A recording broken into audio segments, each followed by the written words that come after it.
내일부터 쿠웨이트는 지도에서 사라질 겁니다. 70년 혈맹이라던 미국이 쿠웨이트 국왕 면전에 던진 최후 통첩이었습니다. 방위비 분담해라, 500억 달러 내놔라, 미군을 철수하겠다. 익숙하죠? 한국이 매년 듣는 말입니다. 그런데 쿠웨이트는 진짜로 당했습니다. 사방이 불바다인데 지켜주겠다던 미국이 동맹국을 향해 칼을 들이밀었습니다. 쿠웨이트 국방부 차관은 밤새 고민했습니다. 그리고 새벽 4시 전 세계가 예상 못한 곳에 전화를 겁니다. 수화기 넘어 한국의 대답은 단 한마디였습니다. 딱 3mm면 가능합니다. 이 짧은 대답이 미국 중심의 세계관을 완전히 깨부셨습니다. 미국도 충격에 빠뜨린 한국의 비밀무기 지금 바로 공개합니다. 제 이름은 압둘라 알 사바입니다. 쿠웨이트 국방부 차관이자 이 나라의 안보를 책임지는 왕실의 일원입니다. 사람들은 저를 친미파 엘리트라고 부릅니다. 영국 샌드허스트 육군 사관학교를 졸업하고 미국 MIT에서 공학 석사를 받았으니까요. 하지만 그건 철저한 위장이었습니다.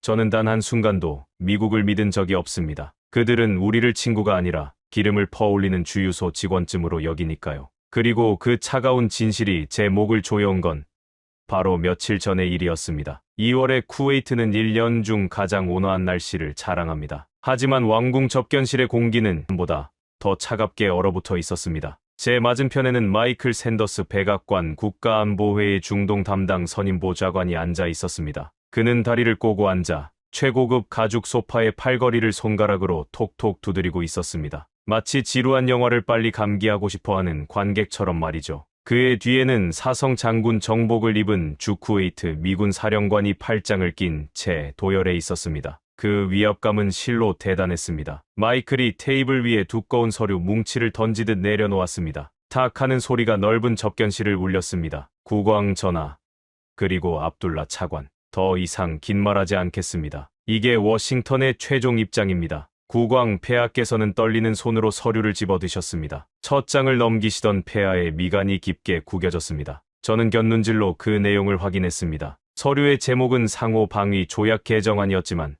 그 내용은 명백한 협박장이었습니다. 첫째, 연간 방위비 분담금을 현재의 5배인 500억 달러로 인상할 것. 둘째, 쿠웨이트 국영 석유 회사의 지분 15%를 미국 에너지 기업에 양도할 것. 셋째, 이란 타격 시 쿠웨이트 내의 모든 기지와 영공을 무제한으로 제공할 것. 말이 좋아 조약이지. 이건 주권을 포기하라는 노예의 계약서였습니다. 500억 달러. 쿠웨이트 1년 예산의 절반에 달하는 천문학적인 금액이었습니다. 게다가 유전 지분을 넘기라니요. 그건 우리 국민들의 밥그릇을 통째로 미국에 바치라는 소리였습니다. 마이클, 이건 너무 과하지 않소. 우린 70년 동맹요. 어떻게 하루아침에 이런 무리한 요구를. 국왕 폐하의 목소리는 힘이 없었습니다. 평생을 미국의 보호 아래 살아온 노인의 나약함이 묻어났습니다. 마이클이 코웃음을 쳤습니다. 동맹이라. 전하, 세상에 공짜 점심은 없습니다. 우리가 지난 30년 동안 당신네 기름통을 지켜주느라 쓴 돈이 얼마인 줄 아십니까? 이제 청구서를 내밀 때가 됐죠. 미국 납세자들도 인내심의 한계가 왔거든요. 저는 주먹을 꽉 쥐었습니다. 손톱이 손바닥을 파고들어 피가 날 지경이었습니다. 저 오만함, 저 거만함, 마치 자신들이 신이라도 되는 양 우리를 내려다보는 저 눈빛. 제 기억 속의 트라우마가 되살아났습니다. 1990년, 제가 9살이던 해였습니다. 이라크가 쿠웨이트를 침공했고 이듬해 사담 후세인은 퇴각하면서 700개가 넘는 유전의 불을 질렀습니다. 대낮에도 태양을 볼 수 없을 만큼 검은 연기가 하늘을 뒤덮었습니다. 그때 미군이 들어왔습니다. 사람들은 성조기를 흔들며 해방군을 환영했습니다. 하지만 어린 제 눈에 비친 미군은 구원자가 아니었습니다. 그들은 탱크를 앞세우고 들어와 왕궁을 접수하고 가장 먼저 유전의 통제권부터 챙겼습니다. 그들의 군화발 아래서 우리는 해방된 것이 아니라 주인이 바뀌었을 뿐이었습니다. 그때부터였습니다. 제가 힘을 길러야겠다고, 다시는 강대국의 자비에 내 목숨을 맡기지 않겠다고 다짐한 것은. 하지만 현실은 여전히 냉혹했습니다. 마이클이 시계를 보며 재촉했습니다. 압둘라 차관, 표정이 안 좋군요. 설마 거절할 생각은 아니겠죠? 48시간 드립니다. 그 안에 서명하지 않으면 주둔 미군은 즉시 철수합니다. 철수라니요. 지금 국경 너머 상황을 알면서 하는 소리입니까? 제가 참지 못하고 소리쳤습니다. 국경 너머에는 이란의 지원을 받는 무장 세력이 호시탐탐 기회를 노리고 있었습니다. 그들은 최근 신형 자폭 드론 수천 대를 배치하고 공격 명령만을 기다리고 있다는 첩보가 있었습니다. 미군이 빠지는 순간 쿠웨이트는 불바다가 될 것이 뻔했습니다. 마이클이 자리에서 일어나며 넥타이를 고쳐 맸습니다. 그러니까 서명하시라는 겁니다. 아, 참, 잊을 뻔했군요. 오늘부로 패트리엇 시스템의 정기 점검이 시작됩니다. 소프트웨어 업데이트 때문에 당분간 가동률이 30%로 떨어질 겁니다. 재수가 없으면 날아오는 미사일을 보고만 있어야 할 수도 있겠네요. 그것은 확인 사살이었습니다. 돈을 내놓지 않으면 방패를 치워버리겠다는 노골적인 협박. 쿠웨이트의 하늘을 지키는 패트리엇 미사일의 통제권은 전적으로 미군에게 있었습니다. 그들이 코드를 잠가버리면 수십억 달러짜리 발사되는 고철 덩어리에 불과했습니다. 국왕 폐하께서 얼굴이 하얗게 질린 채 저를 바라보셨습니다. 그 눈빛은 저에게 이렇게 말하고 있었습니다. 압둘라, 어서 방법을 찾아라. 제발 우리를 살려다오. 마이클이 콧노래를 흥얼거리며 접견실을 나갔습니다. 쾅 닫히는 문소리가 제 심장을 때렸습니다. 정막이 감도는 접견실. 저는 국왕 폐하께 다가가 무릎을 꿇었습니다. 폐하, 결단을 내리셔야 합니다. 결단이라니 500억 달러를 주란 말이냐? 아니면 나라를 팔아먹으란 말이냐? 아니요. 둘 다 아닙니다. 놈들을 내보내야 합니다. 국왕 폐하가 소스라치게 놀라셨습니다. 미쳤구나. 미군이 나가면 우린 하루도 못 버텨. 저 하늘을 봐라. 독수리들이 우리 시체를 뜯어먹으려고 기다리고 있어. 저는 천천히 고개를 들었습니다. 그리고 품 안에서 낡은 사진 한 장을 꺼냈습니다. 3년 전 제가 두바이의 한 호텔방에서 찍은 사진이었습니다. 사진 속에는 덥수룩한 수염을 기른 동양인 남자와 제가 굳은 악수를 하고 있었습니다. 그 남자의 손은 거친 굳은 살로 뒤덮여 있었고 눈빛은 사막의 태양처럼 뜨거웠습니다. 폐하, 기억하십니까? 3년 전 제가 추진했던 극비 프로젝트 강철 선인장 의료. 강철 선인장, 그 건설 공사 말하는 거냐? 송유관 교체한다고 사막을 파헤치던 그 공사 말이냐? 그게 지금 무슨 소용이 있어? 그건 단순한 공사가 아니었습니다. 폐하, 우리는 지난 3년 동안 미국의 눈을 속이고 사막 한가운데에 진짜 방패를 심었습니다. 미국이 돈 계산기를 두드릴 때 그들은 목숨을 걸고 약속을 지켰습니다. 저는 자리에서 일어났습니다. 그리고 창밖으로 보이는 황량한 사막을 바라보았습니다. 저 멀리 신기루처럼 아른거리는 송유관 건설 현장이 보였습니다. CIA조차 단순한 토목 공사라고 믿고 있는 그곳. 하지만 그 모래 언덕 아래에는 대한민국이 심어놓은 거대한 비밀이 잠들어 있었습니다. 폐하, 이제 우리가 선택할 차례입니다. 돈만 밝히는 용병에게 목숨을 구걸할 것인지 아니면 의리를 지키는 진짜 친구와 함께 싸울 것인지요. 국왕 폐하의 눈동자가 흔들렸습니다. 하지만 저는 알고 있었습니다. 이 도박이 실패하면 저는 쿠웨이트를 멸망시킨 역적의 이름으로 역사에 기록될 것입니다. 하지만 성공한다면 우리는 비로소 진정한 독립을 쟁취하게 될 것입니다. 저는 주머니 속의 휴대전화를 만지작거렸습니다.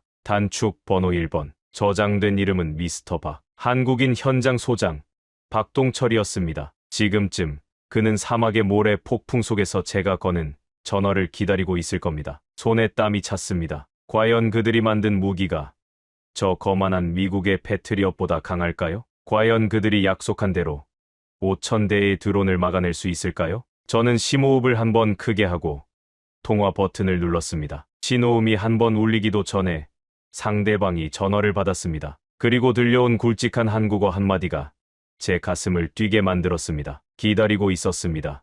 차관님, 물 끓여 놓을까요? 그 한마디에 저는 3년 전의 기억이 파노라마처럼 스쳐 지나갔습니다. 이 모든 것이 시작된 그날, 두바이의 밤, 여러분께 먼저 그 이야기를 들려드려야 할 것 같습니다. 미국도 모르게, 심지어 우리 내각도 모르게 진행된 3년간의 비밀 작전, 사막의 유령이라 불리는 한국인들과의 첫 만남으로 돌아가 보겠습니다. 그날 두바이의 밤은 유난히 뜨거웠습니다. 시계를 3년 전으로 돌려보겠습니다. 두바이. 화려한 부르즈 할리파의 야경이 내려다 보이는 호텔 스위트룸이었지만 저는 커튼을 굳게 닫아 걸고 있었습니다. 방 안에는 팽팽한 긴장감만이 감돌았습니다. 제 맞은편에는 말끔한 슈트 차림의 남자가 앉아 있었습니다. 그는 미국 록히드 마틴의 세일즈맨도 프랑스 다소의 로비스트도 아니었습니다. 대한민국 방위사업청 특사 한민수였습니다. 그와의 만남은 철저한 비밀이었습니다. 만약 미국 정보국인 CIA가 이 사실을 알았다면 저는 다음 날 아침 의문의 사고사를 당했을지도 모릅니다. 그만큼 위험한 도박이었습니다. 하지만 저는 절박했습니다. 미국의 무리한 요구는 날이 갈수록 심해지고 있었고 우리 군은 껍데기만 남은 허수아비 신세였으니까요. 한 특사가 탁자 위에 놓인 태블릿 PC를 켰습니다. 화면에는 복잡한 설계 도면이 떠올랐습니다. 차관님, 우리는 무기를 팔러 온 게 아닙니다. 시스템을 지어드리러 왔습니다. 시스템이라뇨? 구체적으로 말해보시오. 미국은 무기를 팔지만 그 무기를 작동시키는 열쇠는 절대 넘겨주지 않죠. 하지만 우리는 다릅니다. 우리는 열쇠는 물론이고 그 열쇠를 복사할 수 있는 기계까지 드립니다. 대한민국은 70년 동안 전쟁을 멈춘 적이 없는 나라입니다. 휴전 상태라는 건 언제든 다시 총을 들 수 있다는 뜻이죠. 그래서 우리는 생존을 위해 기술을 갈고 닦았습니다. 그의 눈빛은 단호했습니다. 장사꾼의 비굴함이 아니라 전사의 결기가 느껴졌습니다. 그가 화면을 넘기자 기이한 형태의 구조물이 나타났습니다. 얼핏 보면 사막의 송유관 밸브 스테이션이나 평범한 통신탑처럼 보였습니다. 하지만 한 특사가 화면을 터치하자 구조물의 외피가 벗겨지며 그 안에 숨겨진 무시무시한 발톱이 드러났습니다. 우리는 이것을 강철 선인장이라고 부릅니다. 겉모습은 완벽한 민간 시설입니다. 위성으로 봐도 드론으로 정찰해도 절대 알 수 없습니다. 하지만 버튼 하나만 누르면 30초 안에 복합 대공 방어 기지로 변신합니다. 강철 선인장. 사막의 혹독한 환경에서 살아남기 위해 가시를 숨기고 있는 식물. 그 이름이 묘하게 마음에 들었습니다. 하지만 저는 여전히 의심을 거둘 수 없었습니다. 설계 도면은 누구나 그릴 수 있습니다. 문제는 그것을 현실로 만들 수 있느냐는 것이었죠. 특히나 섭씨 50도가 넘는 이 지옥 같은 사막에서 말입니다. 한 특사. 그림은 훌륭하오. 하지만 우리 사막은 기계들의 무덤이오. 미국 장비들도 모래 폭풍 한 번이면 먹통이 되기 일쑤요. 당신의 기술이 여기서 통한다는 보장이 있소? 한 특사는 대답 대신 옅은 미소를 지었습니다. 그리고 저에게 내일 새벽 사우디 국경 근처의 건설 현장으로 와달라고 제안했습니다. 그곳에서 직접 눈으로 확인하라는 것이었죠. 다음 날 새벽 4시 저는 수행원도 없이 낡은 지프를 몰고 국경지대로 향했습니다. 내비게이션조차 먹통이 되는 황량한 모래 언덕 너머 그곳에는 한국 건설사들이 진행 중인 대규모 담수화 플랜트 공사 현장이 있었습니다. 새벽 4시였지만 현장은 대낮처럼 환했습니다. 수백 개의 서치라이트가 켜져 있었고 중장비들이 굉음을 내며 움직이고 있었습니다. 저는 차에서 내리자마자 숨이 턱 막혔습니다. 새벽임에도 열기는 살인적이었습니다. 모래 섞인 바람이 따귀를 때리듯 불어닥쳤습니다. 그때였습니다. 저 멀리서 누군가가 고함을 치며 달려왔습니다. 안전모를 쓰고 작업복은 기름과 먼지로 범벅이 된 중년의 남자였습니다. 그가 바로 박동철 현장 소장이었습니다. 그는 저를 보자마자 달려와 악수를 청하는 대신 제 차 바퀴를 가리키며 소리쳤습니다. 거기 차 빼세요.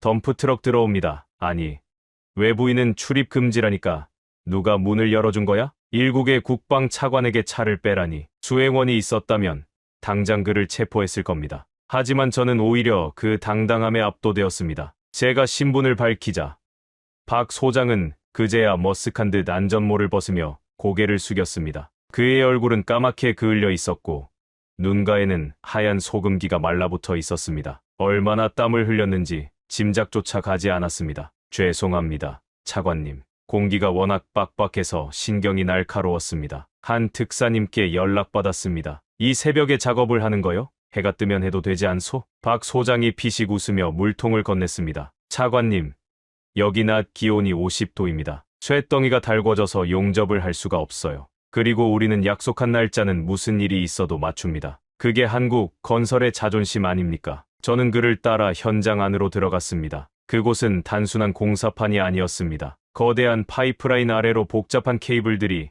혈관처럼 얽혀 있었고 지하 벙커를 짓는 듯한 깊은 구덩이들이 곳곳에 파여 있었습니다. 박 소장은 도면을 펼쳐놓고 설명을 시작했습니다. 그의 설명은 투박했지만 정확했습니다. 어떻게 모래 폭풍을 막아낼 것인지, 어떻게 열기를 식힐 것인지, 그리고 어떻게 이 거대한 시설을 감쪽같이 숨길 것인지. 그는 공학 박사보다 더 완벽하게 현장을 장악하고 있었습니다. 저기 보이는 저 친구들, 사막의 유령이라고 부릅니다. 박 소장이 용접 불꽃을 튀기며 작업 중인 인부들을 가리켰습니다. 낮에는 모래 속에 숨어 있다가 밤이 되면 나타나서 기적을 만들거든요. 70년대 저희 아버지 세대가 사우디에서, 리비아에서, 그렇게 일했습니다. 그 피가 어디 가겠습니까? 순간 제 뇌리를 스치는 기억이 있었습니다. 제 할아버지가 들려주시던 이야기. 사막의 기적을 만든 건 알라의 뜻이었지만 그 손발이 되어준 건 동쪽 끝에서 온 작은 거인들이었다는 전설.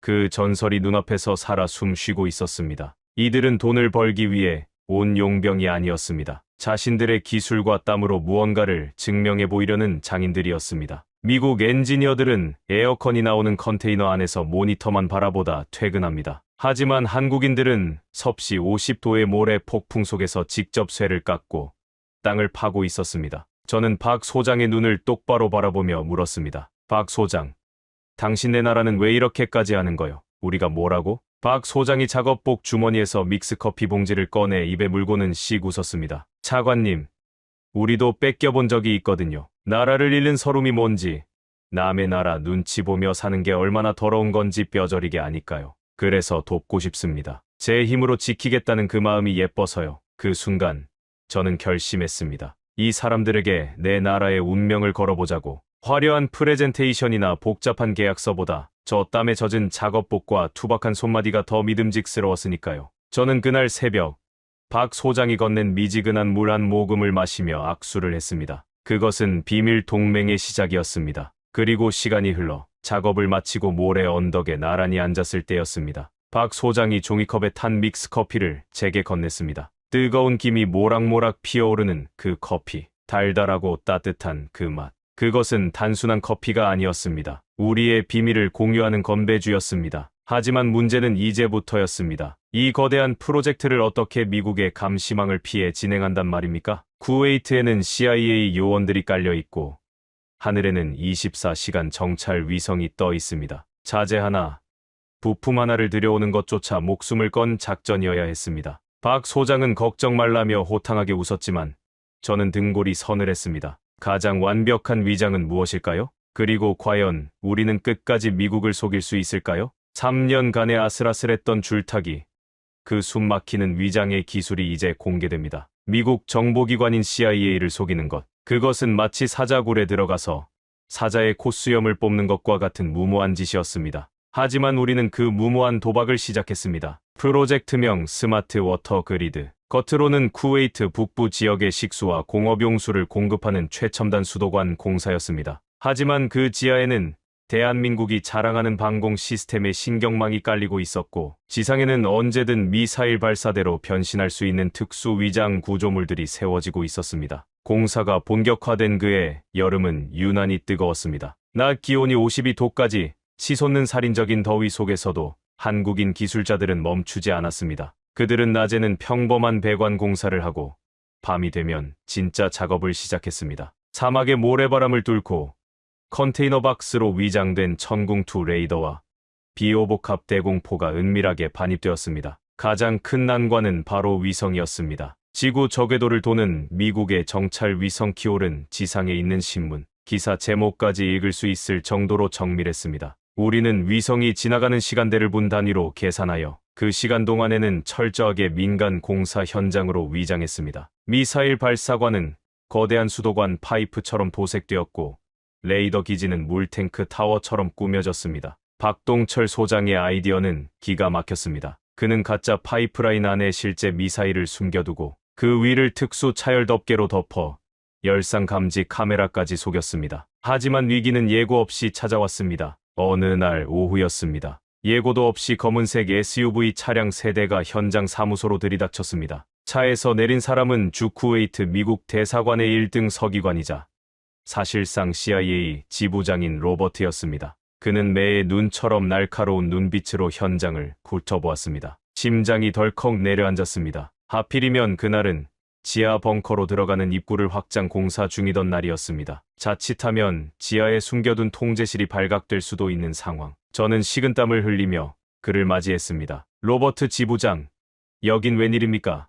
사전 통보도 없이. 압둘라 차관, 냄새가 나서요. 단순한 수도 공사치고는 보안 등급이 너무 높더군요. 그리고 최근에 한국에서 들어오는 화물량이 급증했다는 보고도 있고 로버트는 거두절미하고 현장 안쪽으로 걸어 들어갔습니다. 그가 향하는 곳은 바로 핵심 시설인 제3구역이었습니다. 그곳에는 아직 위장막을 씌우지 못한 신형 레이더 부품들이 쌓여 있었습니다. 이대로라면 끝장이었습니다. 경호원들에게 신호를 보내야 하나, 아니면 억지로라도 막아야 하나. 머릿속이 하얗게 질려가던 그때였습니다. 어디선가 꽹과리 같은 고함 소리가 들려왔습니다. 헤이, 스톱, 스톱, 데인저러스.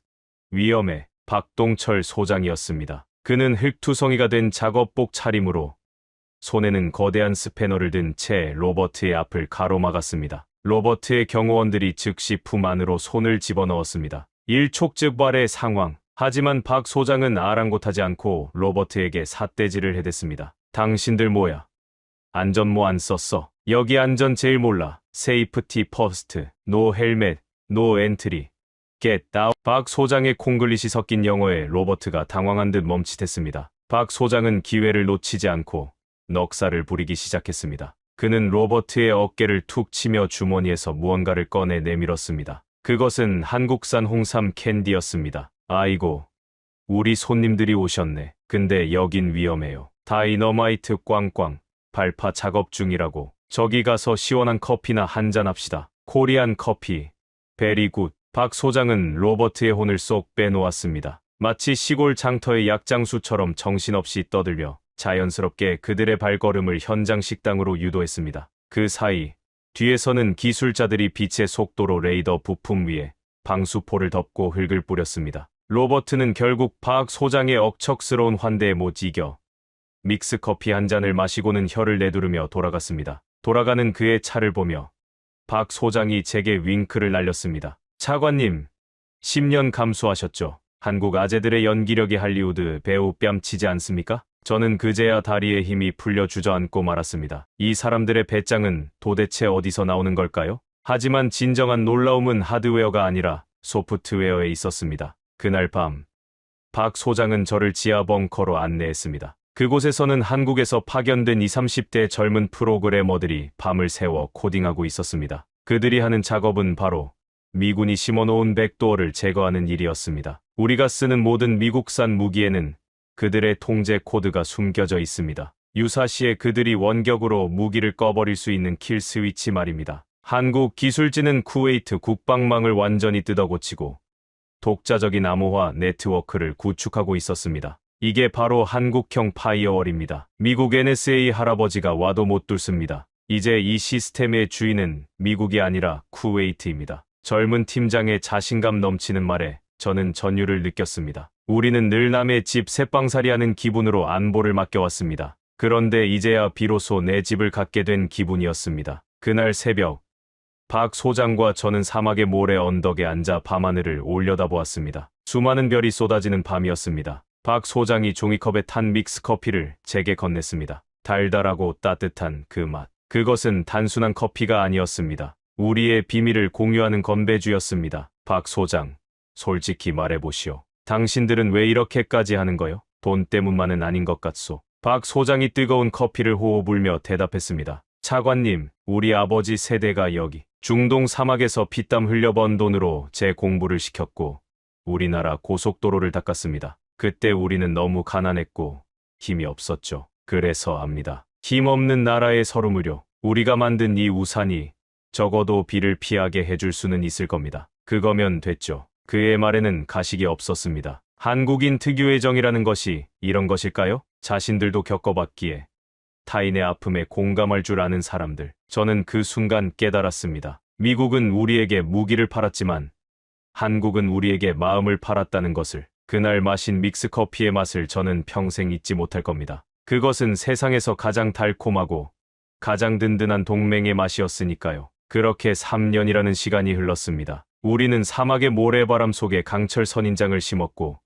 그것을 피워낼 준비를 마쳤습니다. 그리고 운명의 그날, 마이클의 최후 통첩이 날아왔습니다. 운명의 날 아침, 최후 통첩이 날아온 그 순간부터 백악관이 경악하고 전 세계가 숨죽인 그날 밤까지 48시간의 사투 속으로 여러분을 안내합니다. 운명의 날이 밝았습니다. 쿠웨이트의 겨울 태양은 무심하게도 화창하게 떠올랐지만 왕궁 대회의실의 공기는 질식할 듯 무거웠습니다. 마감 시간인 오전 10시 정각, 육중한 마호가니 문이 열리고 마이클 샌더스가 들어왔습니다. 그의 발걸음은 여전히 거만했고 입가에는 승자의 미소가 걸려 있었습니다. 그는 우리가 당연히 굴복할 것이라 믿어 의심치 않았습니다. 누가 감히 세계 최강 미국에게 아니오라고 말할 수 있겠습니까? 특히 기름밖에 가진 게 없는 이 작은 사막 국가가 말이죠. 마이클이 국왕 폐하 앞에 만년필을 내려놓았습니다. 검은색 몽블랑 만년필. 그것은 마치 우리의 목을 겨누는 총구처럼 보였습니다. 전하,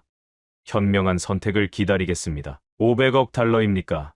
아니면 국가의 존망입니까? 국왕 폐하께서 만년필을 집어드셨습니다. 회의실에 있던 모든 장관이 숨을 죽였습니다. 내무장관은 제발 서명하시라고 눈으로 애원하고 있었고, 재무장관은 계산기를 두드리는 듯한 표정으로 식은땀을 흘리고 있었습니다. 하지만 폐하의 시선은 저에게 향해 있었습니다. 저는 폐하께 짧게 고개를 끄덕였습니다. 그것은 신호였습니다. 우리는 더 이상 노예로 살지 않겠다는, 죽더라도 서서 죽겠다는 마지막 결의였습니다. 폐하께서는 만년필 뚜껑을 닫으시더니 그대로 마이클의 면전으로 던져버리셨습니다. 만년필이 테이블 위를 굴러 바닥으로 떨어졌습니다. 그 작은 소리가 마치 폭탄 터지는 소리처럼 회의실을 뒤흔들었습니다. 마이클의 표정이 순식간에 일그러졌습니다. 이게 무슨 짓입니까? 나가시오. 내 나라는 내가 지키겠소. 당신들의 더러운 보호비 따위는 필요 없으니 당장 내 땅에서 꺼지시오. 국왕 폐하의 목소리는 지난번과는 달랐습니다. 떨림은 사라지고 사막의 사자 같은 위엄이 서려 있었습니다. 마이클은 자신의 귀를 의심하는 듯했습니다. 그는 불그락푸르락해진 얼굴로 저를 노려보았습니다. 압둘라 차관, 당신이 국왕을 꼬드겼군. 지금 무슨 짓을 저지른 건지 알기나 해. 이건 자살행위야. 우리는 자살을 선택한 게 아니라 자존심을 선택한 겁니다. 당신들이 우리를 친구가 아닌 현금 인출기로 취급한 순간 동맹은 끝났습니다. 제가 차갑게 대꾸했습니다. 마이클은 이를 갈며 주머니에서 위성 전화기를 꺼냈습니다. 그의 손가락이 분노의 차 버튼을 눌렀습니다. 좋아, 아주 좋아. 후회하게 만들어주지. 지금 당장 보여주겠어. 너희가 믿던 하늘이 얼마나 허술한지 말이야. 그는 워싱턴 펜타곤 상황실로 직통 전화를 걸었습니다. 스피커폰 너머로 차가운 기계음과 함께 미군 장성의 목소리가 들려왔습니다. 여기는 펜타곤. 말씀하십시오. 코드 블랙. 지금 즉시 쿠웨이트 주둔 미군의 전면 철수를 명령한다. 그리고 패트리엇 시스템의 IFF 코드를 삭제, 원격 접속을 차단하고 시스템을 락다운시켜라. 지금 당장. 알겠습니다. 작전명 데저트 아웃. 실행합니다. 그 순간이었습니다. 회의실 한쪽에 마련된 대형 모니터들이 미친 듯이 깜빡거리기 시작했습니다. 쿠웨이트 전역에 배치된 8개의 패트리엇 포대. 겨낭판이 초록색에서 붉은색으로 바뀌더니 하나둘씩 검은색으로 꺼져버렸습니다. 경고음이 요란하게 울려 퍼졌습니다. 공군 참모총장이 사색이 되어 뛰어들어왔습니다. 폐하, 큰일 났습니다. 레이더가 먹통입니다. 미군이 접속 코드를 바꿔버렸습니다. 시스템 접근이 거부되고 있습니다. 우리는 지금 장님입니다. 회의실은 순식간에 아수라장이 되었습니다. 장관들이 비명을 지르며 자리에서 일어났습니다. 압둘라, 네가 무슨 짓을 한 거야? 다 죽게 생겼잖아. 대책이 있다며. 한국 무기는 어디 있어?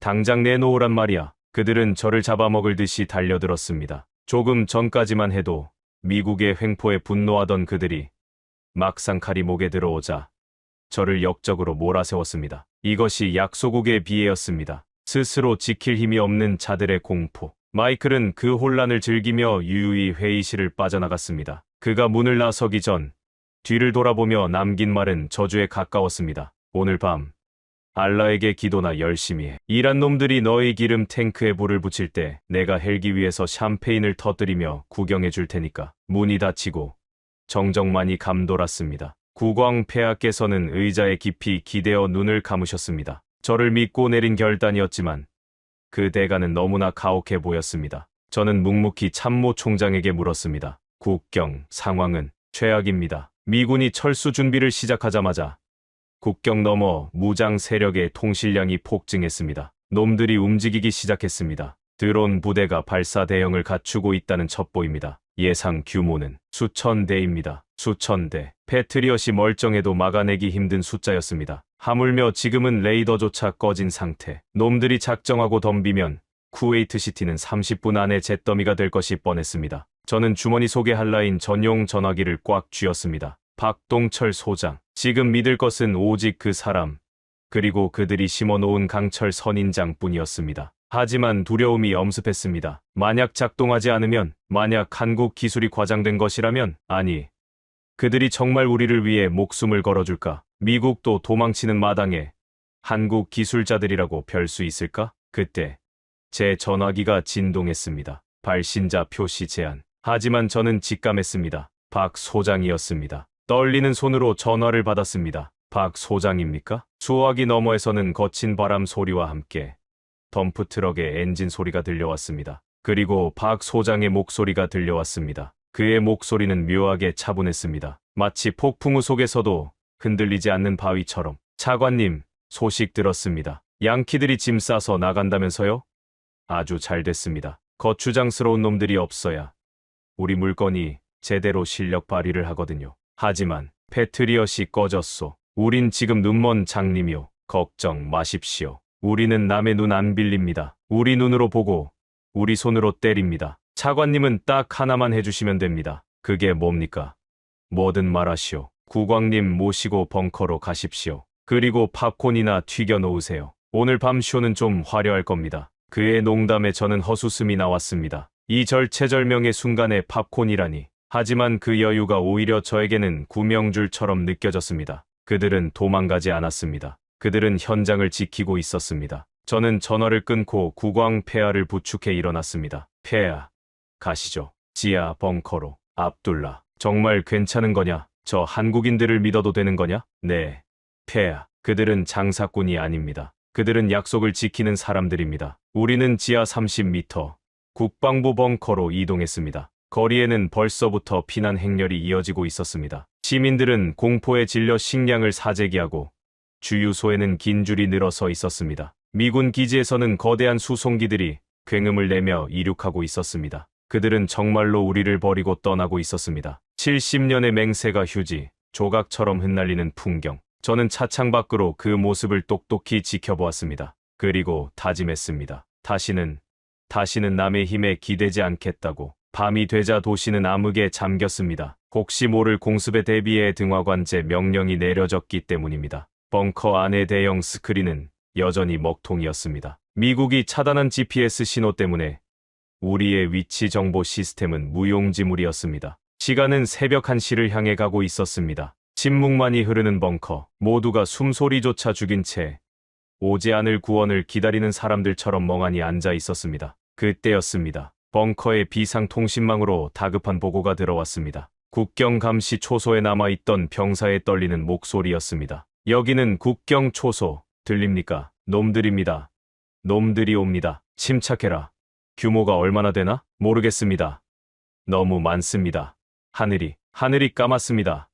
벌떼처럼 날아옵니다. 저건 드론입니다. 수천 대는 됩니다. 살려주십. 가항. 통신이 끊겼습니다. 동시에 벙커가 미세하게 진동했습니다. 놈들이 국경을 넘은 것입니다. 5천여 대의 자폭 드론. 그것은 현대전이 낳은 가장 끔찍한 메뚜기 떼였습니다. 레이더도 없고 요격 미사일도 없는 상황. 우리는 도간에 든 쥐 신세였습니다. 장관들이 비명을 지르며 바닥에 주저앉았습니다. 국왕 폐하께서도 눈을 질끈 감으셨습니다. 끝이구나. 쿠웨이트의 역사는 오늘로 끝이구나. 모두가 포기하려던 그 순간 꺼져 있던 중앙 메인 스크린이 지직거리더니 갑자기 환하게 켜졌습니다. 그리고 낯선 로고가 화면 중앙에 떠올랐습니다. 푸른색 방패 모양의 로고. 그 아래에는 한글과 아랍어로 이렇게 적혀 있었습니다. 시스템 온라인. 대한민국 K방산통합 네트워크 접속 완료. 이게 뭡니까? 참모 총장이 넋이 나간 듯 중얼거렸습니다. 화면이 바뀌며 쿠웨이트 전역의 지도가 나타났습니다. 미국의 위성 지도가 아니었습니다. 훨씬 더 정밀하고 훨씬 더 선명한 3차원 입체 지도였습니다. 그리고 그 지도 위로 국경을 넘어오는 수천 개의 붉은 점들이 실시간으로 표시되기 시작했습니다. 스피커에서 박동철 소장의 목소리가 쩌렁쩌렁하게 울려 퍼졌습니다. 자, 손님들 오셨네. 물 끓었습니다. 차관님, 커피 한잔 하시죠? 드디어 시작되었습니다. 사막의 유령들이 깨어났습니다. 과연 한국이 심어놓은 강철 선인장은 이 검은 메뚜기 떼를 막아낼 수 있을까요? 아니면 30분 뒤 우리는 불타는 유전과 함께 역사 속으로 사라지게 될까요? 이제부터 펼쳐질 광경은 전 세계 군사 전문가들의 상식을 송두리째 뒤집어 놓을 것입니다. 사막의 밤하늘을 수놓을 불꽃놀이. 그 전율의 현장으로 들어갑니다. 그날 새벽 2시, 쿠웨이트의 밤은 잔인할 정도로 고요했습니다. 마지막 미군 수송기 C-17 글로브 마스터가 요란한 굉음을 내며 알리 알살렘 공군 기지를 이륙했습니다. 그 소리가 멀어지자 도시에는 무거운 적막만이 남았습니다. 그것은 폭풍 전야의 고요함이 아니었습니다. 사형수가 형 집행을 기다리는 감방의 침묵과도 같았습니다. 국방부 지하 벙커 상황실. 수십 명의 장군과 강료들이 모여 있었지만 누구 하나 입을 떼지 못했습니다. 그들의 시선은 모두 꺼져버린 메인 스크린을 향해 있었습니다. 미군이 떠나면서 패트리엇 시스템의 운영 체제를 원격으로 잠가버린 탓에 우리는 눈과 귀를 모두 잃은 상태였습니다. 레이더 화면에는 노 시그널, 신호 없음이라는 붉은 글씨만 깜빡거리고 있었습니다. 전하, 정말 이대로 끝입니까? 내무장관이 떨리는 목소리로 침묵을 깼습니다. 그의 얼굴은 공포로 하얗게 질려 있었습니다. 국왕 폐하께서는 아무 말씀 없이 묵주만 돌리고 계셨습니다. 그 손끝이 미세하게 떨리고 있음을 저는 볼 수 있었습니다. 저 역시 두려웠습니다. 3년 전 박동철 소장과 손을 잡고 준비했던 그 비밀 프로젝트가 과연 실전에서 통할까? 아니, 그들이 정말 약속을 지킬까? 혹시 미군이 떠나는 것을 보고 그들도 짐을 싸서 도망치지 않았을까? 불안감이 독버섯처럼 피어올랐습니다. 그때였습니다. 지상에 남아있던 정찰병으로부터 무전이 들어왔습니다. 치지직거리는 잡음 섞인 소리였지만 그 속에 담긴 공포는 생생하게 전해졌습니다. 여기는 북부 감시 초소. 소리가 들립니다. 놈들입니다. 소리, 무슨 소리냐? 제트기 엔진 소리냐? 아닙니다. 이건 벌떼 소리 같습니다. 아니, 거대한 톱날이 돌아가는 소리입니다. 하늘 전체가 울리고 있습니다. 벌떼 소리. 그 보고를 듣는 순간 제 등골이 오싹해졌습니다. 드론이었습니다. 그것도 한두 대가 아니었습니다. 수천 개의 프로펠러가 동시에 공기를 가를 때 나는 그 소름 끼치는 진동음. 이란 혁명 수비대가 지원하는 무장 단체들이 국경 너머에서 날려보낸 자폭 드론 군단이었습니다. 놈들은 값비싼 미사일 대신 오토바이 엔진을 단 저가형 자폭 드론을 선택했습니다. 하지만 그 위력은 결코 가볍지 않았습니다. 드론 한 대당 TNT 50kg의 폭약을 싣고 있었습니다. 그것이 유전 탱크에 꽂히는 순간 쿠웨이트는 거대한 불바다가 될 것입니다. 거리 20km, 유관 식별 가능합니다. 맙소사. 하늘이 까맣습니다. 저건 메뚜기 떼입니다. 정찰병의 비명에 가까운 보고가 이어졌습니다. 메뚜기 떼. 성경에 나오는 재앙이 현실이 되어 우리에게 닥쳐오고 있었습니다. 5천여 대. 아니, 그 이상일지도 모릅니다. 놈들은 우리가 방공망을 잃은 틈을 타 물량 공세로 밀어붙일 작정이었습니다. 패트리엇 미사일이 정상 작동한다고 해도 한 발에 40억 원이나 하는 요격 미사일로 저 수천 대의 드론을 다 막을 수는 없었습니다. 가성비 싸움에서 우리는 이미 진 것이나 다름없었습니다. 압둘라, 너 때문이야. 네가 미군을 내쫓지만 않았어도 재무장관이 저에게 달려들어 멱살을 잡았습니다. 다른 장관들도 저를 향해 비난을 쏟아냈습니다. 나라를 망친 역적, 왕실의 수치, 온갖 모욕적인 언사가 쏟아졌지만 저는 반박할 수 없었습니다. 만약 오늘 밤 우리가 막아내지 못한다면 그들의 말이 모두 사실이 될 테니까요. 저는 그들의 손을 뿌리치고 주머니 속에 한라인 전화기를 꺼냈습니다. 제 손바닥은 식은땀으로 흥건했습니다. 이 전화 한 통에 400만 쿠웨이트 국민의 목숨이 달려 있었습니다. 통화 버튼을 눌렀습니다. 신호음이 한 번, 두 번, 세 번 울렸습니다. 그 짧은 시간이 영겁처럼 느껴졌습니다. 제발 받아라, 제발. 딸까, 박 소장입니다. 수화기 너머로 들려오는 한국어. 그 덤덤하고 무뚝뚝한 목소리를 듣는 순간 저는 다리에 힘이 풀려 주저앉을 뻔했습니다. 그는 도망가지 않았습니다. 그는 그 자리에 있었습니다. 박 소장, 상황이 어떠소? 놈들이 오고 있소. 5,000대라고 하오. 제 목소리는 비명에 가까웠습니다. 하지만 박 소장의 대답은 기가 막힐 정도로 차분했습니다. 알고 있습니다. 소리가 아주 요란하네요. 옆 사람 말이 안 들릴 정도입니다. 막을 수 있소. 정말 막을 수 있는 거요? 패트리엇도 없이. 차관님, 패트리엇은 비싸고 무거워서 이런 잔챙이들 잡는 데는 안 맞습니다. 모기를 잡으려면 모기향을 피워야지. 대포를 쏘면 됩니까? 지금 농담할 때가 아니오.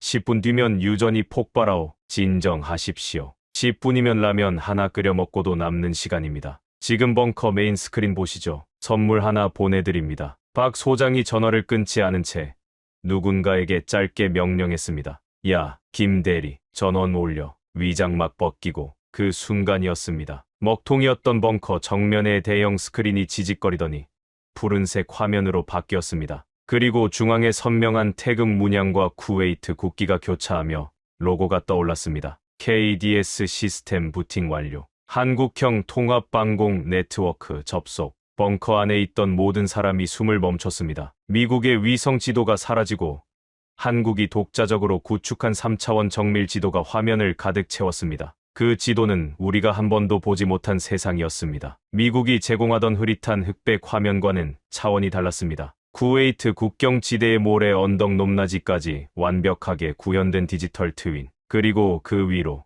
붉은 점들이 나타나기 시작했습니다. 하나, 둘, 셋. 순식간에 수천 개의 붉은 점들이 화면을 뒤덮었습니다. 마치 검은 잉크를 쏟아붓는 것처럼 국경선이 붉게 물들었습니다.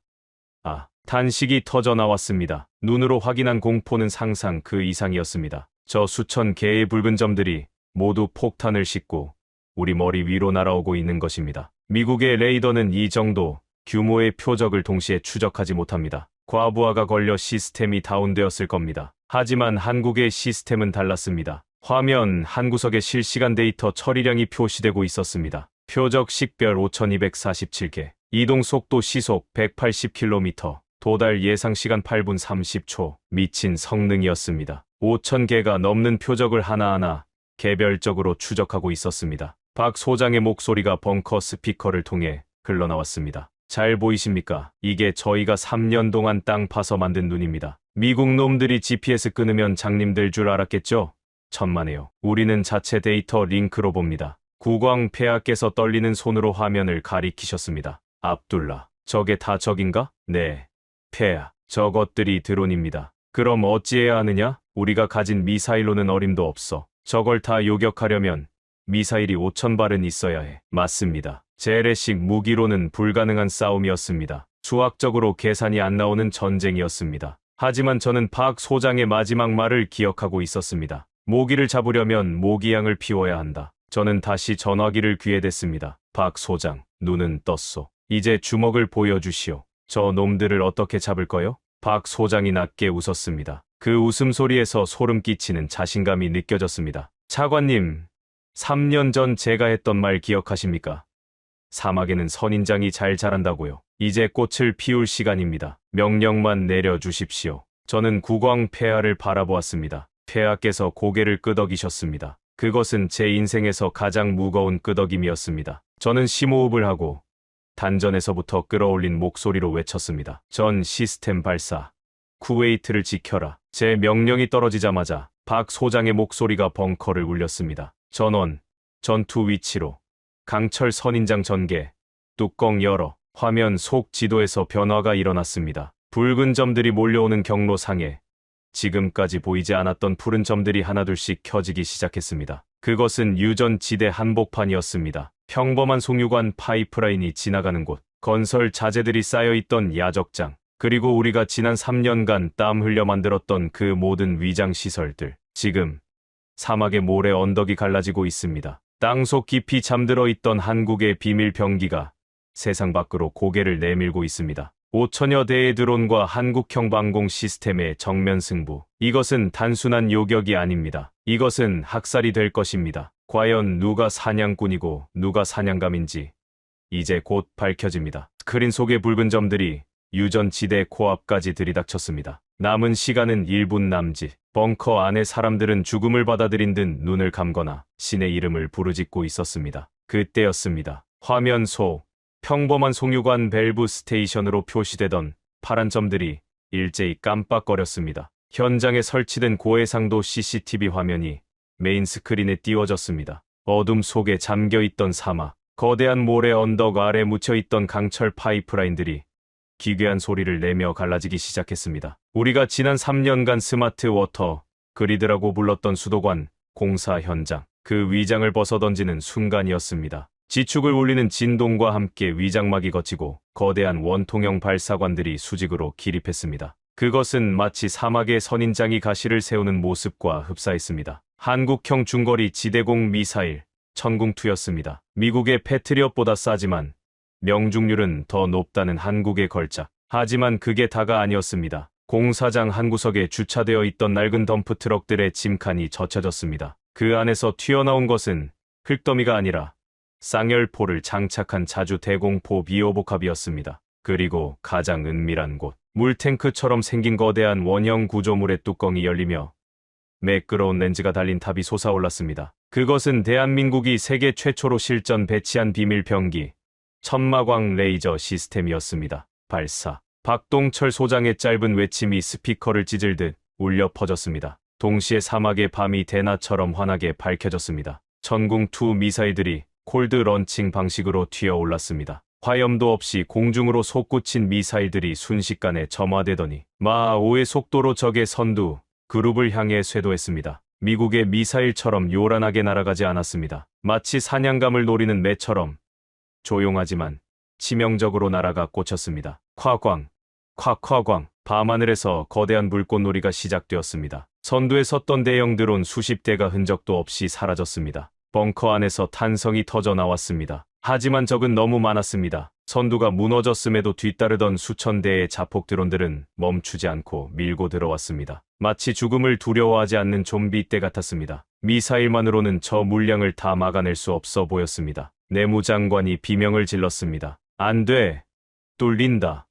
너무 많아. 그때 박 소장의 목소리가 다시 들려왔습니다. 김대리, 비오복합 돌려. 놈들을 채로 걸러버려. 덤프트럭 위에서 대기하던 비오복합들이 포신을 돌렸습니다. 그리고 30mm 대공포가 불을 뿜기 시작했습니다. 두두두두두두두. 그 소리는 마치 거대한 재봉틀이 돌아가는 소리 같았습니다. 아니, 하늘을 찢어발기는 소리였습니다. 분당 600발의 포탄이 붉은 궤적을 그리며 밤하늘에 그물을 쳤습니다. 그야말로 불의 장막이었습니다. 드론들이 그 불의 그물에 걸려 추풍낙엽처럼 떨어졌습니다. 날개가 찢겨나가고 엔진이 터지며 공중에서 산화했습니다. 비오복함 옆에 달려있던 신궁 미사일들도 쉴 새 없이 날아가 적의 허리를 끊어놓았습니다. 저게 한국 무기라고? 공군 참모총장이 입을 다물지 못했습니다. 미국의 무기가 정밀한 수술칼이라면 한국의 무기는 무자비한 도끼였습니다. 압도적인 화력, 그리고 끈질긴 연사 능력.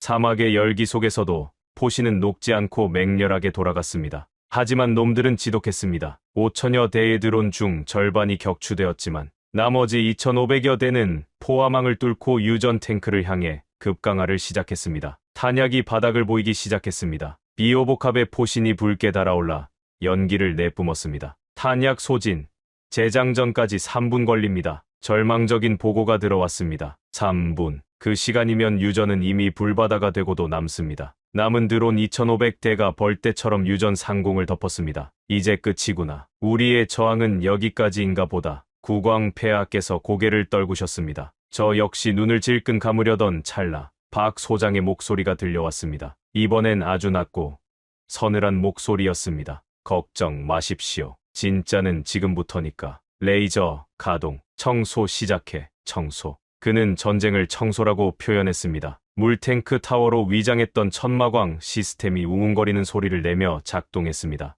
하지만 아무것도 보이지 않았습니다. 미사일의 화염도, 대공포의 굉음도 없었습니다. 오직 벙커 스크린 속의 적외선 카메라만이 그 기적을 보여주고 있었습니다. 소리 없는 빛의 줄기가 어둠을 갈랐습니다. 사람의 눈에는 보이지 않는 고출력 레이저 빔. 그것은 마치 신의 회초리 같았습니다. 유전을 향해 돌진하던 드론들이 갑자기 허공에서 춤을 추듯 비틀거리기 시작했습니다. 레이저가 드론의 광학 센서와 배터리를 정확하게 태워버린 것입니다. 일직선으로 뻗어나가는 빛의 검은 단 1초도 쉬지 않고 표적을 바꿨습니다. 치지지 축, 치지지 축. 드론들이 맥없이 바닥으로 떨어졌습니다. 마치 살충제를 맞은 파리떼처럼. 폭발도 없었습니다. 그저 조용히, 그리고 확실하게 죽어갔습니다. 1초에 2대, 아니 3대. 레이저 시스템 5기가 동시에 작동하자 하늘을 뒤덮었던 검은 구름이 순식간에 걷히기 시작했습니다. 탄약 걱정도, 재장전 시간도 필요 없는 무한의 탄창. 전력만 공급된다면 영원히 쏠 수 있는 꿈의 무기. 우리가 깔아놓은 지하 전력망이 이 괴물 같은 무기에 생명을 불어넣고 있었습니다. 요격률 90%, 95%. 오퍼레이터의 목소리가 떨리기 시작했습니다. 화면 속 붉은 점들이 지우개로 지운 듯 사라져갔습니다. 마지막 남은 드론 한 대가 유전 탱크 10m 앞까지 접근했습니다. 모두가 숨을 멈춘 순간 보이지 않는 빗줄기가 드론의 동체를 관통했습니다. 드론은 털썩 하고 모래밭에 처박혔습니다. 유전 탱크에는 흠집 하나 나지 않았습니다. 전탄 격추 확인, 아군 피해 없음, 유전 시설 안전합니다. 정적. 벙커 안에는 기계 돌아가는 소리 외에는 아무 소리도 들리지 않았습니다. 너무나 비현실적인 광경에 뇌가 상황을 처리하지 못하고 있었습니다. 5천여 대가 날아왔습니다. 그리고 5천여 대가 모두 떨어졌습니다. 단 20분 만에. 그것도 미국이 자랑하는 패트리엇 없이 오직 한국이 만든 시스템만으로. 스크린 속의 하늘은 다시 깨끗해졌습니다. 마치 아무 일도 없었다는 듯 사막의 별들만이 총총히 빛나고 있었습니다. 박 소장의 목소리가 정적을 깼습니다. 거봐요. 제가 뭘 했습니까? 모기는 모기향으로 잡아야 한다니까요. 차관님, 팝콘 다 드셨습니까?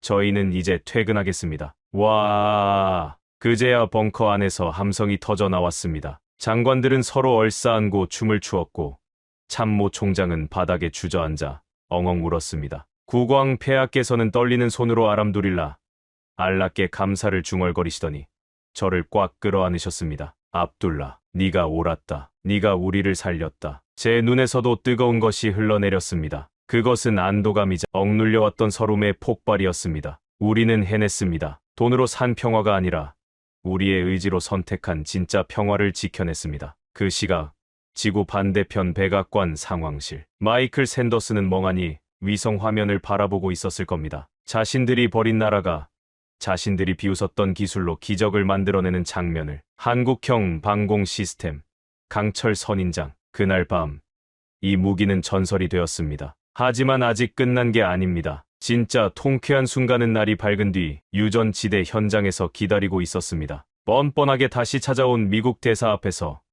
우리는 한국식 승전 파티를 준비했으니까요. 전쟁이 끝난 사막의 아침은 기묘할 정도로 평화로웠습니다. 해가 떠오르자 밤새 지옥불을 뿜어대던 강철 선인장들은 다시 얌전한 송유관, 밸브와 물탱크로 돌아가 있었습니다. 유전 탱크는 단 한 군데의 흠집도 없이 멀쩡했고 검은 원유는 여느 때와 다름없이 파이프라인을 따라 힘차게 흐르고 있었습니다. 단 하나 달라진 풍경이 있다면 사막 곳곳에 널브러진 수천 개의 드론 잔해들 뿐이었습니다. 마치 거대한 메뚜기 떼가 살충제를 맞고 떼죽음을 당한 듯한 광경. 검게 그을린 드론 파편들이 아침 햇살을 받아 반짝이고 있었습니다. 그것은 쿠웨이트가 살아남았다는 증거이자 한국 기술이 만들어낸 기적의 잔재였습니다. 오전 9시 현장 사무소 앞으로 검은색 방탄 리무진 행렬이 들이닥쳤습니다. 미국 대사관 차량들이었습니다. 차에서 내린 마이클 샌더스의 얼굴은 흙빛이 되어 있었습니다.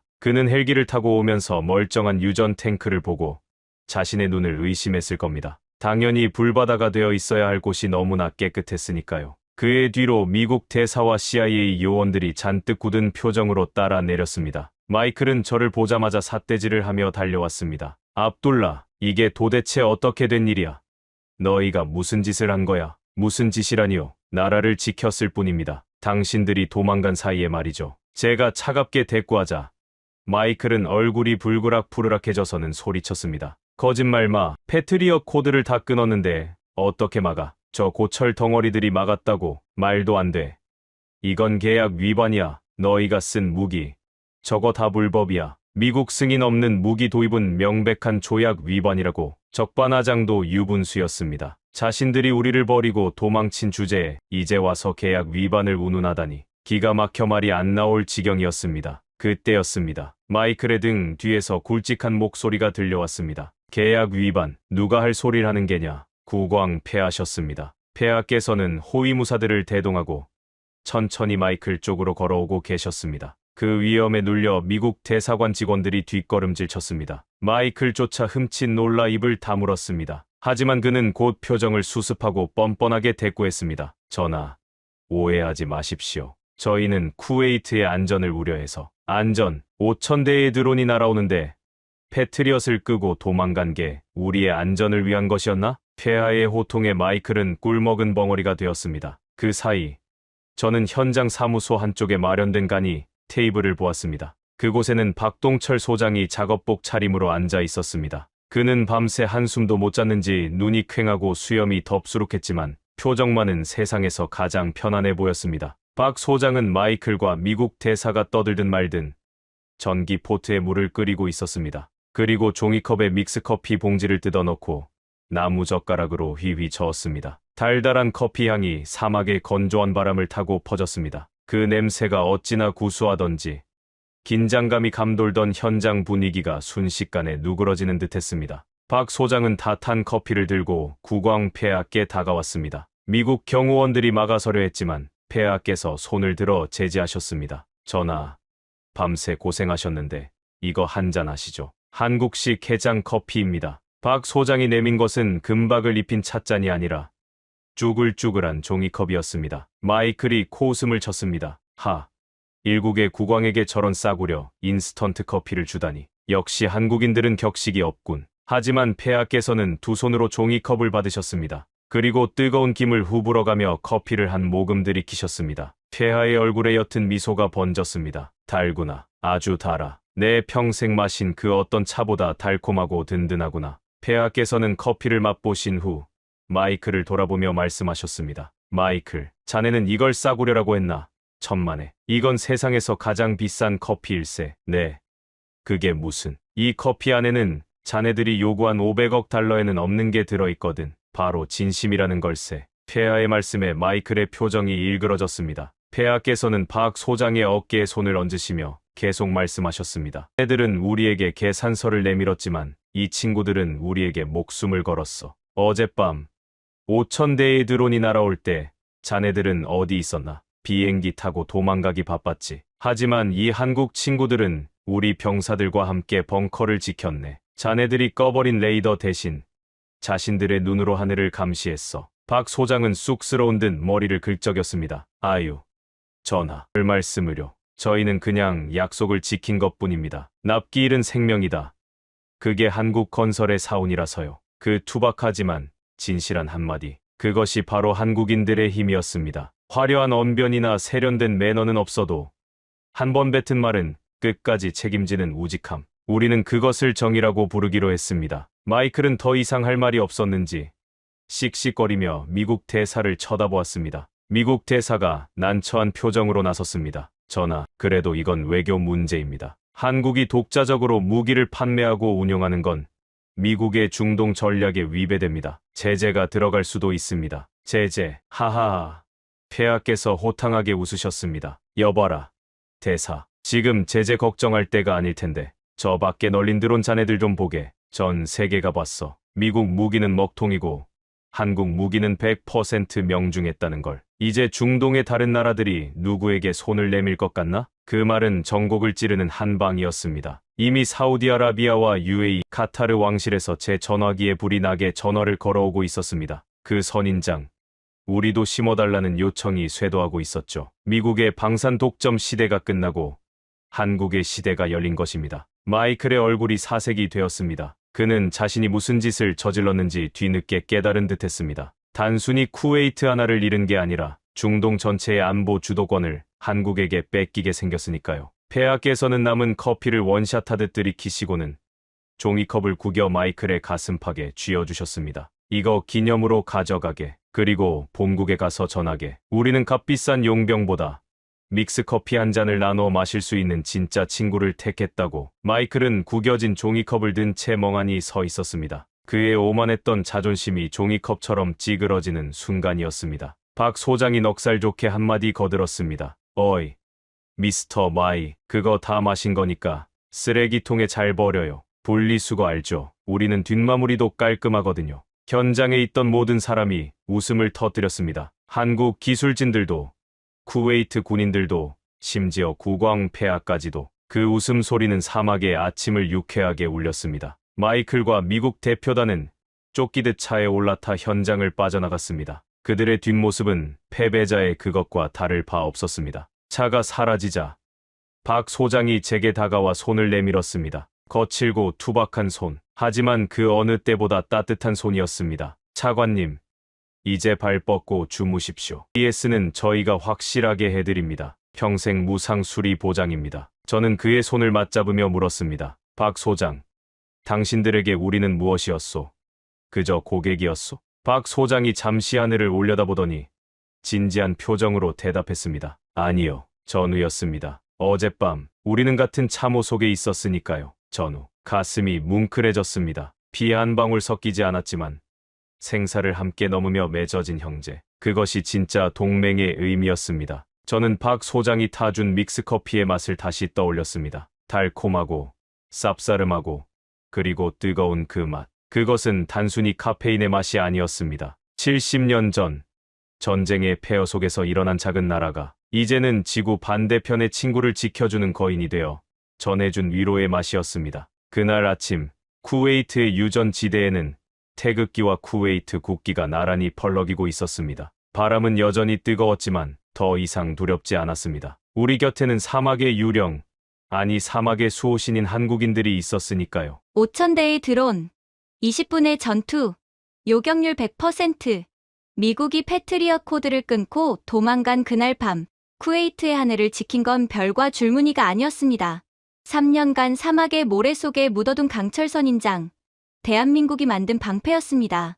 쿠웨이트 국왕은 금박 찻잔 대신 구겨진 종이컵을 받아들었습니다. 그 안에 담긴 건 믹스커피 한 잔, 그리고 세상에서 가장 비싼 재료, 진심이었습니다. 우리는 값비싼 용병보다 커피 한 잔을 나눠 마실 수 있는 진짜 친구를 택했다. 70년 전, 폐허에서 일어난 나라가 이제는 지구 반대편 사막을 지키는 수호신이 되었습니다. 가슴이 뜨거워졌다면 전후 2글자만 남겨주십시오. 이 영상을 공유하는 건 단순한 클릭이 아닙니다. 묵묵히 약속을 지킨 사람들의 이름을 세상에 알리는 일입니다. 납기 일은 생명이다. 그게 한국입니다.